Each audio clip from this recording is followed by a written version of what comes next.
Сәлем оқушылар, сіздермен бай сайлау ағайларыңыз және де бізде оқушымен сұхбат ылдалабыта кезекті оқушымыз Ұлзира.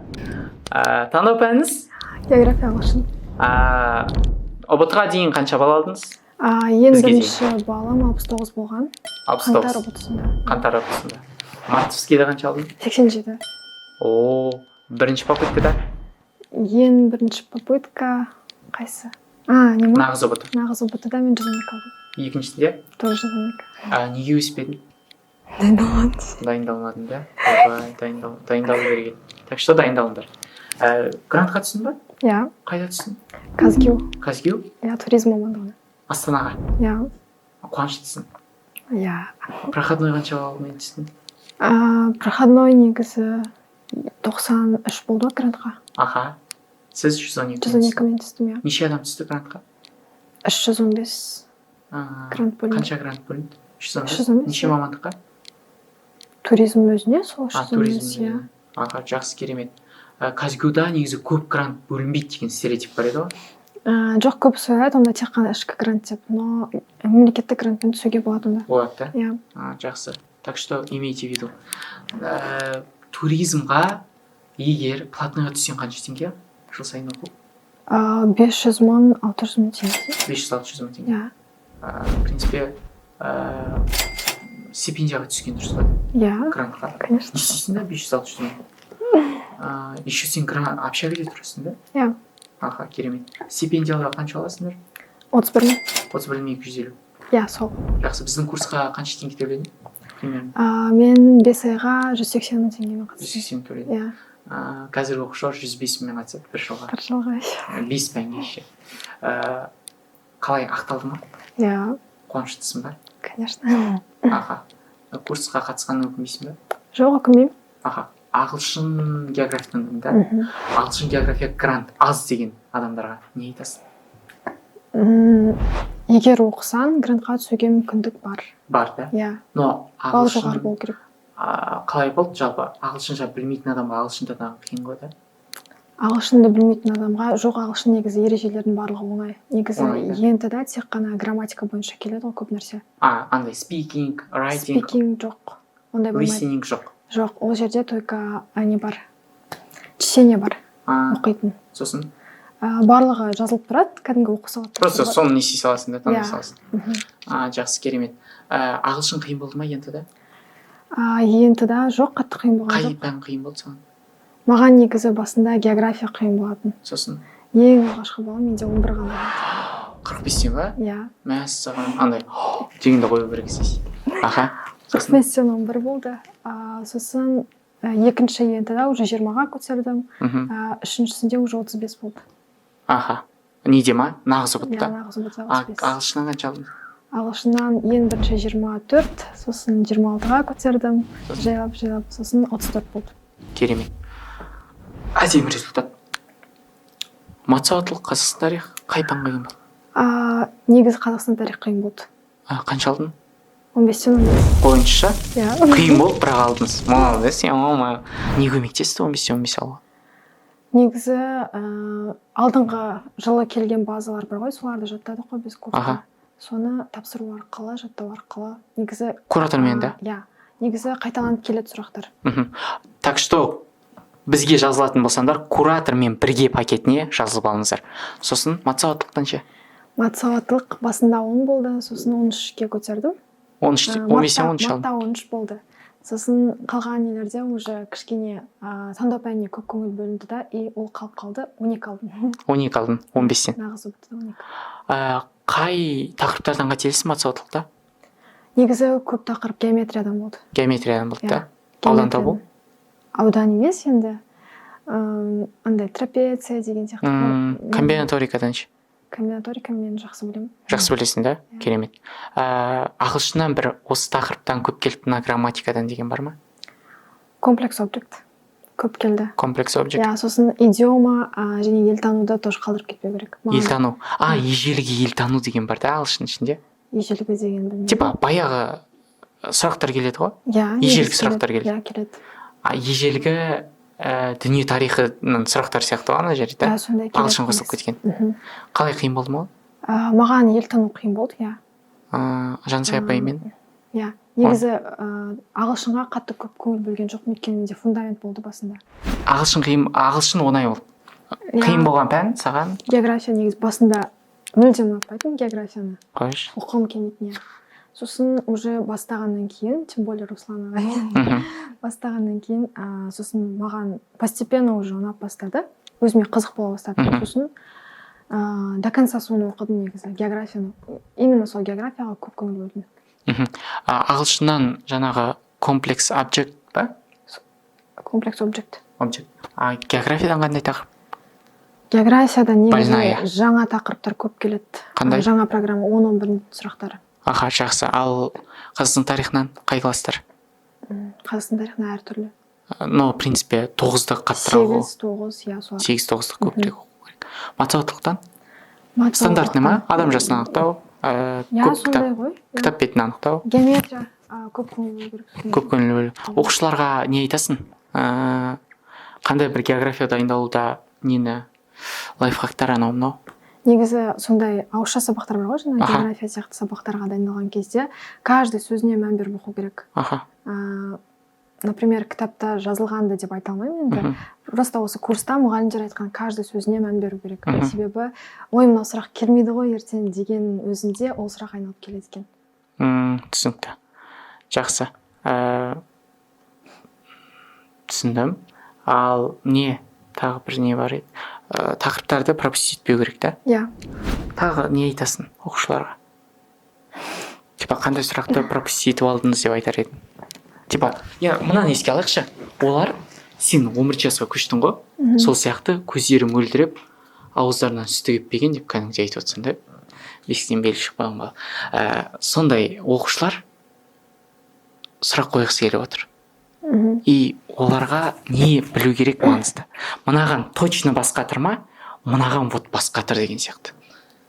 Негізі дайындыққа көп көңіл бөлу керек, қазірден бастап дайындалу керек. Дайындықты қазірден бастау керек. Өйткені мен өзім қаңтар ұбытысына дейін жүрдім, жұмыс істедім, ақша жинап, солай өзім жүрдім. Сосын? Көңіл аудармадым мүлдем. И қаңтар ұбытысына дайындалып бастадым.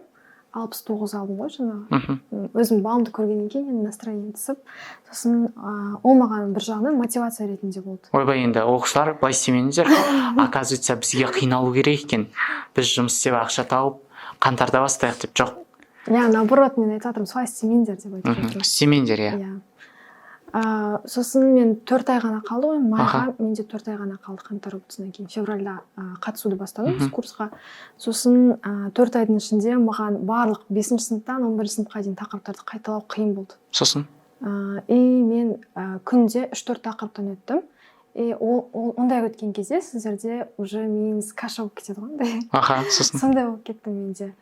Күніге неше сағат ұйықтадың? 2. Ұбытының алдында қандай чувство болды? Ұбытының алдында ең бірінші майда тапсыратын кезде мен қатты қорықтым. Сосын? Негізі мартта тапсырған кезде одан да қатты қорықтым мен. Сосын ентіға барған кезде түнімен ұйықтамадым. Сосын ентіға барған кезде уже андай мандраж болды менде. Қорқып. Сосын көп нәрсені ұмытып қалдым, жауап бере алмадым сұрақтарға. Негізі мартта ұбыты оңай болды. Иә, сұрақтардың барлығы таныс болды, просто мен өзім шатасып, тупить етіп қалдым. Неге тупить еттің? Мандраждан ба? Иә. Екінші ұбытта уже нағыз ұбыттың бірінші попыткасында бірінші попыткасында нормально болды. Көп нәрсені білдім. Негізі адам оқыса, то оқыған нәрселері по-любому келеді. Бұрыннан нелер болатын еді ғой, оқыған нәрсе мен түк келмеді деген. Ондай емес, негізі өтірік ол. Егер бала оқитын болса, онда міндетті түрде сұрақтары келеді. Все, керемет. Ана затты айтшы. Көбірек дайындалғанда көп бала алатын ба едің? Иә, негізі сентябрьда бастағанымда дайындықты көп алатын едім. Көп алатын едің? Иә. Қанша алатын едің деп ойлайсың? 140-қа жететін едім. Қойшы. Иә. Өйткені 4 айда мен балымды 2 есеге көтердім ба. Айтпақшы оқушылар, мына затты айтқым келеді. 140 алған оқушыға Ұлы дала ұбыты машина бергісі келіп жатыр. Иә, 140 алса машина береміз біз. Или 3 миллион теңге. В общем, оқысаңдар жағдайларын жасаймыз ғой, иншалла. Десен да. Бұл ойлану үстіндеміз. Осы затты дұрыс па, дұрыс емес па, комментке жаза салсаңдар, болады, осындай ойнатайық па, ойнатпайық па. Сіздерге мотивация бере ме, арттарыңыздан тебе ме, орныңыздан тұрғызып сабақ оқыта ма осы біздің қойған мотивациямыз? Осыны комментке жазсаңыздар. Бізде ондай мотивация болған жоқ. Сол үшін алмадым десеңізші. Одан кейін тағы не айтар едіңіз? Сол уақытылы дайындалып, ұйқыға да көп көңіл бөлу керек. Өйткені көп ұйықтайық па? Жоқ, көп ұйықтамаймын енді. Қанша ұйықтау керек? Түнде енді түнгі ұйқының орны бөлек қой. Түнде негізі ұйықтаған дұрыс. Қанша уақыт ұйықтайық? 8 сағат. 8 сағат. 7-8 сағат. Неше жат, неше тұрайық? Жоқ, серьезно. 11-де хотя бы. 11-де хотя бы, да? Сосын 5-те? Ерте тұру керек. 5-6. Сабақ оқу керек біз? Таңертең өткені сабақ оқысан, то миың свежий ми болып тұрады ғой. Сол кезде күшті кіреді. Все, түсіндім. Оқушылар геоангл таңдайтын оқушылардың қандай проблемасы бар? Жалпы бірге оқыдың ғой геоангл таңдайтындармен. Қандай проблемасы бар? Иә, типа, например, физикада, математикада формула бар, а бізде тупо жаттау керек деген сияқты. Тупо жаттау керек болғанда бізде негізі былай қалған сабақтарға қарағанда гуманитарный бағытта не ғой, білмейсің ба, все білмеймін деген нәрсе жоқ бізде. Кішкене логика қосып істеп алуға болады. Егер картаны жатқа білетін болсаң, то географияны жақсы шашуға болады. Иә. Ағылшыннан? Ағылшыннан егер 12 шақты білетін болсаң, то қалғандарын алып кету оңай. Все, смело, әдемі лайфхак деп ойлаймын. Біріншісі, географиядан карта білу керек. Екіншісі, ағылшыннан 12 шақты білу керексің. Сосын барып, Қазақстан тарихынан жаттау керек па? Базаларға көп көңіл бөлу керек. Базаға, да. Тақырып бойынша. Бұрынғы келген сұрақтар, база дегеніміз. Жақсы. Тақырыптарға көңіл бөлу керек.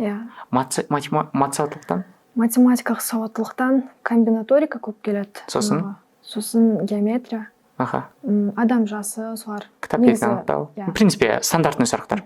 Жалпы матсауаттылықта бір 20 шақты тақырып бар ғой, соны айналдырып. Солар келе береді. Ал географияда, ағылшында тақырыптар өте көп та. Географияда факт көп қой. Оларды база жаттаған кезде сіздер оны жаттамау керексіздер, сосын географиядағыларды. Просто факт ретінде қабылдап, оны түсіну керек та. И сол бойынша тақырыптарды қарау керек. Түсіну, факт ретінде қабылдау ол қалайсың да? Жаттамау керек, оны просто есте... Түсіну керек па? Түсіну керек. Типа, Марияма шұңғымасының тереңдігі осыншама. Қанша білесің ба? 1022. Білесің ба ол жаққа күн сәулесі түспейді ғой? Жоқ, білмейді. Білмейсің ба не? Күн сәулесі түспейді ол жаққа. Да-да, прикиньте, ойлап қараңыздаршы. Надо поставить солнце. Күн түспейді. Бұны неге айтып жатырмын десең да? Кейбір оқушылардың до того қараңғылығы сонша осындай ойлары бар. Біз по-любому дайындықты қаңтарда бастаймыз, мен былай өтіп кетемін. Жоқ, бұл қате. Қараңғылық бұл. Сіздердің жүректеріңізге нұр түсу үшін сәл болса да ертерек дайындықты бастаңыздар. Ертерек бастасаңыздар көп балл аласыздар. Көп балл алсаңыздар ата-аналарыңызға күш түсірмейсіздер. Күш түсірмесеңіздер грантқа түсесіздер. Грантқа түссеңіздер стипендия алып, хоть ата-анаға көмек бермесеңіздер де ақшалай күш салмайсыздар. В принципе, жақсы сұхбат болды деп ойлаймын. Айтарыңыз бар ма тағы? Жоқ. Количество попыток керек па? Типа, бір емес, 10 есеп шығарсан, тезірек үйренесің деген сияқты.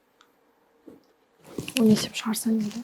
Типа, математикалықтан. Былай айтайыншы, мен география таңдаған кезде бар ғой. Егер география таңдайтын болсаңыздар, именно то тақырып талдау керек, база жаттау керек, и квиз-тест бізде бар ғой. Сол квиз-тесті бірге алып жүрсеңіздер, то 45-тен 45 алуға вообще шанс жоғары. Қойыш? Иә. Мықты. Сол, в принципе, сұхбат әдемі өтті деп ойлаймын. Давайте сұхбаттың соңында бірдеме ойнатайық. Ең әдемі комментарийге дейміз, андай комментарий жатпайды. Кемінде 10 сөйлем болу керек. 10 сөйлем деп ойбай. 10 сөз, 2 сөйлем, 1 сөйлем, сұхбат жайлы түйгеніңіз, лайфхагы, бір цитата айтып қалған әңгімеміз. Сол ең көп комментарий жинағанға.